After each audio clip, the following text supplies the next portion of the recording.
As temperatures start to drop, there's two things that are usually on the rise.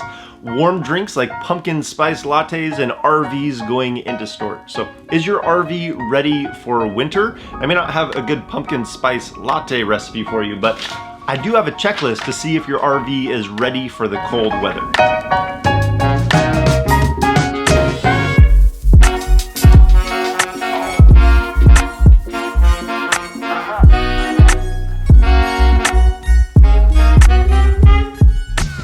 How's it going? I'm Jared Gillis. Welcome to another All About RVs. Today we're going to be going over a checklist to see if you're ready for the winter with your RV.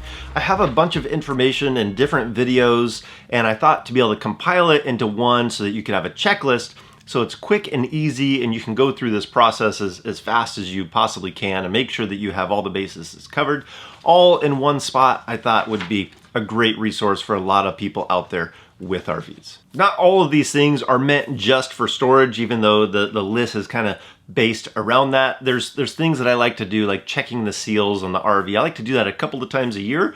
So I'll use this season to kind of mark doing some of these maintenance things, and then I'll do them again in the spring or the early summer. So let's begin the list with protecting our plumbing while it goes in storage. So we have a whole video on the process of step-by-step exactly how to do this, but the things that we have on the checklist are going to be bypassing the water heater, flushing and draining the water heater. You can either blow out the plumbing, your pipes, with air, or you can fill them with antifreeze. So both those processes are in the video. I'll put a link down in there to that video because it's really not that difficult and not that hard to do. So we don't want any water in our water pipes, but the same thing goes for our drain system. So any of those traps underneath the sinks, we want to have the antifreeze that you can pour down there so that the water is not going to freeze and break that plumbing in the winter and the freezing temperatures.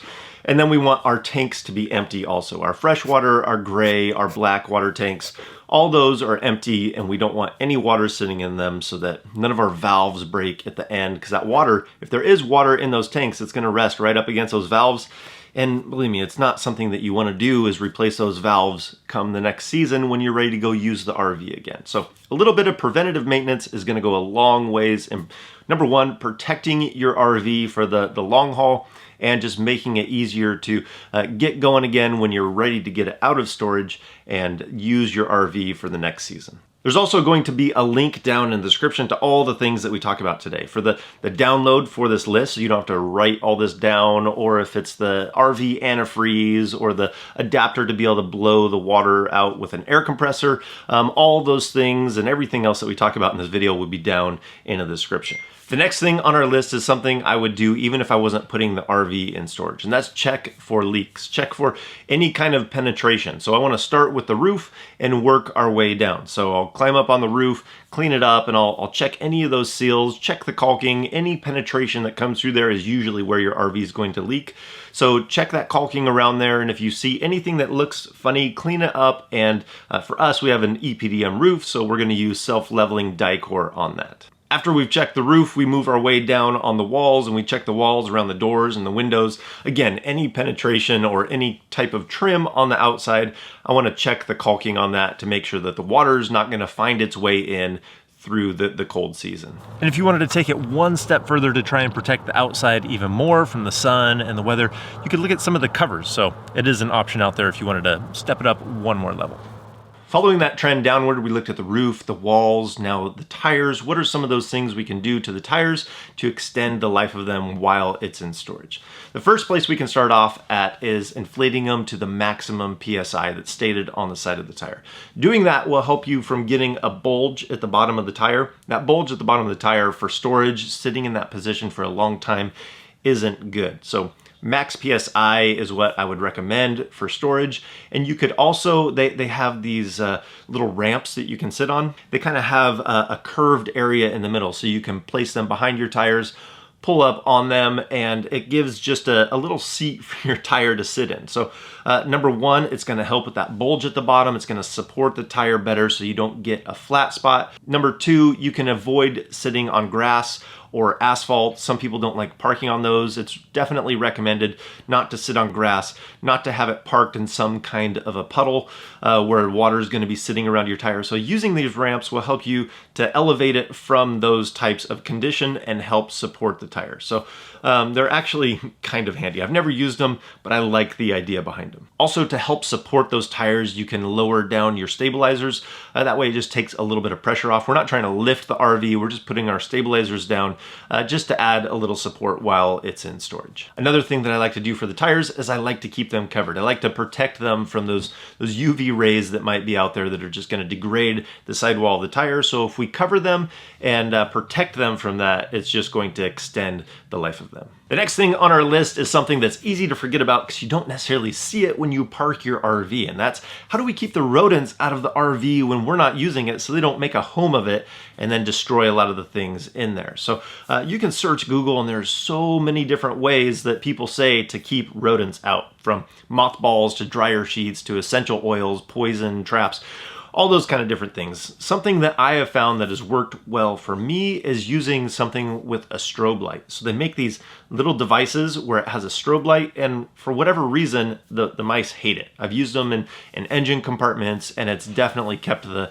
mice, the rodents, the rats, the pack rats away. So these little devices, they can work either off of a battery or a 12-volt supply, and along with the strobe they also emit a sound that the mice aren't supposed to like. So I've seen where people have used a couple of these. They'll put them in like a 30-foot RV, and it's kept the mice away for that storage season. So that's something that has worked well for me, but find the solution that works well for you to keep the rodents out. But along with that, that's a deterrent, but you also want to keep them from having a path or a way into your RV. So seal up any holes, cover it with wire mesh, fill it with caulking, try and keep them out before they get in. But sometimes they just find those ridiculous areas. So having a deterrent in there to keep them away is definitely something you want to check off the list. Next on our list is batteries. So having a good strategy so that those batteries don't die in the off season will help save you money again. So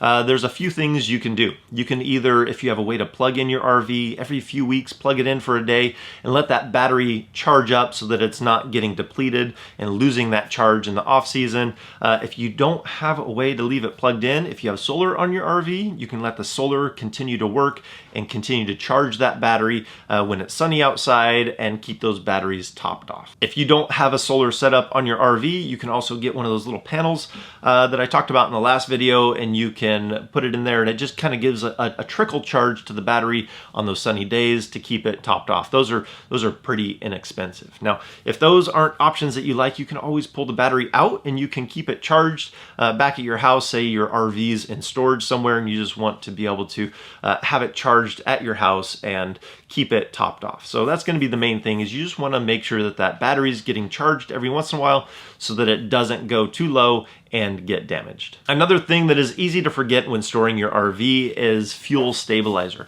What are you doing to stabilize the fuel, the gasoline in your RV if you need to? So you can get a fuel stabilizer. It's really simple to do. You read the instructions on the back of the bottle, you mix it with your gas, you run it through the engine with either the engine of the RV or a generator. You don't want that fuel sitting in there and gumming up and really just causing havoc on the carburetor and all the different components in there. It's better to use a fuel stabilizer so that you don't have to do a lot of maintenance at the end of that storage time. The last thing on our list is to check on the RV occasionally. If you go there and you can just look for any kind of small problems that might work themselves into something bigger, you know, taking the Barney Fife method of nip it in the bud, get it when it's nice and small. If it's a small problem, you can take care of it before it grows into something bigger, is a good plan. So I think that's gonna do it for today. I hope you guys enjoyed this. If you want the list, go ahead and download it. I hope it helps you guys out. So if you like this video, give it a thumbs up. If you want to see more videos about RVing, hit that subscribe button. And if we don't see you on the road, hopefully we will see you in the next video.